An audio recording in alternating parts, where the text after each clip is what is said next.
అదేవిధంగా నాయి బ్రాహ్మణ సంఘ రాష్ట్ర అధ్యక్షులు రాసమల్ల బాలకృష్ణ గారు మాట్లాడాల్సిన కోరుతా ఉన్నాం. One second please. ఒడ్డర సంఘం నుంచి వచ్చిన శేఖర్, జనార్దన్ మనోళ్ళందరినీ తీసుకుపోయి వెనక కూర్చోబెట్టండి, రోడ్ జామ్ చేయకండి.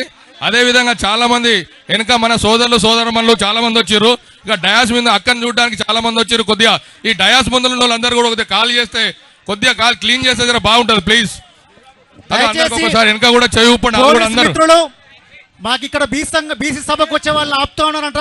ఎత్తర్ మారయ్య గారు, ఒడ్డర సంఘం నుంచి ఎత్తర్ మారయ్య గారు, శేఖర్ ఆధ్వర్యంలో వచ్చిన ఒడ్డర సోదరులందరికీ స్వాగతం సుస్వాగతం. ఈరోజు సావిత్రిబాయి జయంతి సందర్భంగా అక్క ఈరోజు బీసీ పేరు పెడుతున్న బెదిరి ప్రభుత్వము సావిత్రిబాయి జయంతిని అధికారికంగా ప్రకటించిందంటే అక్క ఉక్కు మహిళ అక్క సంకల్పం అక్క చూసి బెదిరే ఈరోజు ప్రభుత్వం ఇవాళ జయంతిని అధికారికంగా ప్రకటించిందంటే అది మన కవిత అక్క గారి విజయం అని, మన పార్టీ విజయం అని కూడా సందర్భంగా తెలియజేస్తా ఉన్నాను. అంతేకాకుండా అక్క ఉక్కు మహిళ అక్క పట్టుకున్నదంటే ఖచ్చితంగా గెలిచేంత వరకు పోరాటం చేస్తూనే ఉంది. మరి మహిళా రిజర్వేషన్ సాధించింది అక్క.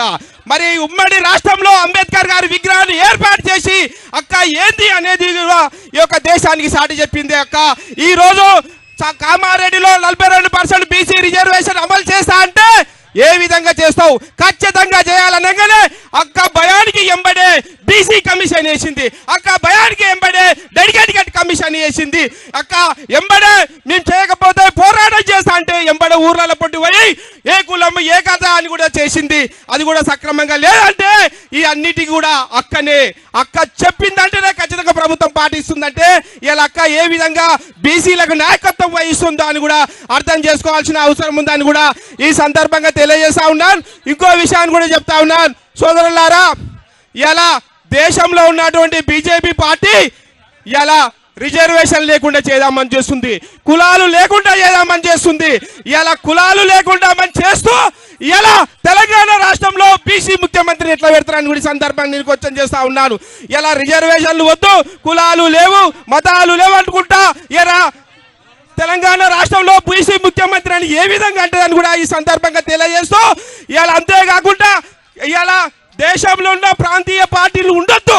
ప్రాంతీయ పార్టీలు ఉంటే మమ్మల్ని క్వశ్చన్ చేస్తారు, ప్రాంతీయ పార్టీలు ఉండదనే ఉద్దేశంతో ఎవరు క్వశ్చన్ చేసినా ఈడీ కేసులు, ఆ కేసులు, ఈ కేసులు, సిబిఐ కేసులు అని చేస్తూ అనేక మందిని ఇబ్బంది పెడుతున్నారంటే ఇది మామూలు విషయం అని కూడా కాదని కూడా ఈ సందర్భంగా తెలియజేస్తూ, అదేవిధంగా ఇక నాయ బ్రాహ్మణ సమాజం గురించి వచ్చినట్టయితే నీ నాయ బ్రాహ్మణ సంఘానికి రాష్ట్ర అధ్యక్షుని గతంలో మన ప్రియతమ ముఖ్యమంత్రి గారు కేసీఆర్ గారు ప్రతి కటింగ్ షాపుకు సాకలకు మంగళలకు 250 యూనిట్ల ఉచిత కరెంట్ చేసిండు. దగ్గర మంగళలకు 36,000, సాకలకు 75,000 కలెక్షన్ ఉచితంగా ఇచ్చిరు. ఇప్పటికీ 200 కోట్లు బకాయి పడ్డది కాంగ్రెస్ గవర్నమెంట్. 200 కోట్లు కూడా ఇప్పటికీ ముఖ్యమంత్రి గారు చేస్తలేరు. మరి ఆయన ఎలక్షన్ల హామీలా వృత్తిదారులకు పింఛన్లు ఇస్తున్నాడు, వృత్తిదారులకు 10 లక్షల రూపాయలు బిజినెస్ డెవలప్మెంట్ చేసుకోవడానికి ఇస్తున్నాడు. మరి ఉచితంగా మండల సెంటర్ల, మున్సిపల్ సెంటర్ల కూడా దుకాణ సముదాయాలు చేసి ఇవన్నీ ఇస్తున్నారు. ఏ ఒక్కటిని కూడా ఈ ప్రభుత్వం అమలు చేయలేదు. కాబట్టి రానున్న రోజులలో కవికత్త గారి ఆధ్వర్యంలో అక్కగారు ఏ నిర్ణయం చేసుకున్నా ఖచ్చితంగా చేసి తీరుతుంది. అన్నిటికీ ఇవే నిరూపణ. కాబట్టి మనమందరం కూడా అక్కగారి నాయకత్వంలో పనిచేయాలి. బీసీ జై బీసీ, జై బీసీ, జై భీమ్, జై భీమ్, జై పూలే. Thank you.